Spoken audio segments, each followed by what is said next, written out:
पाकिस्तान समेत दुनिया भर में नर्सों का आलमी दिन वर्ल्ड नर्सेज डे 12 मई को मनाया जाता है। सिविल अस्पताल डस्का में भी इस मौका पर एक तकरीब का इनेकाद किया गया। नर्सेज तकरीब में शिरकत करने वाली रिटायर नर्सों के एहतराम में इन्हें फूल और गजरे बांधे गए।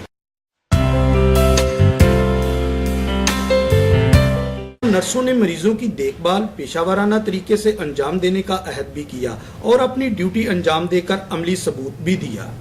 बेसिकली जो 12th मई है 1820 में जो हमारी फर्स्ट नर्सिंग लीडर थी Florence Nightingale, she was born on 12th May 1820।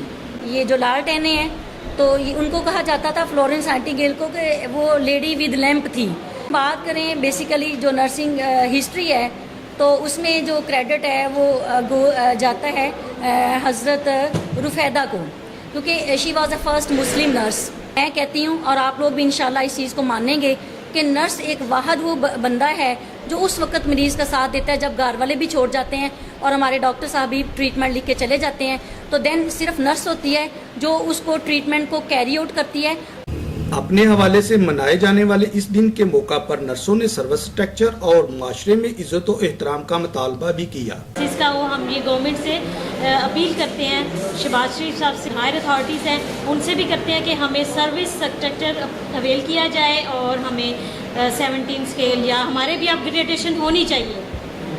किसी भी अस्पताल में नर्सेज की हैसियत रीढ़ की हड्डी होती है। अच्छे से अच्छा सर्जन फिजिशियन भी हो, वो अपने काम को इस तरह मुकम्मल और परफॉर्म नहीं कर सकता अगर बेहतरीन नर्सेज ना हो। नर्सों के आलमी दिन के मौका पर आज ये अहद करें कि अपने आराम और सुकून को छोड़कर इंसानियत की खिदमत करने वाली नर्सों को मुआशरे में वो मुकाम देंगे जिसकी वो हकीकी तौर पर हकदार हैं। मोहम्मद अमीन रजा, वॉइस ऑफ डस्का।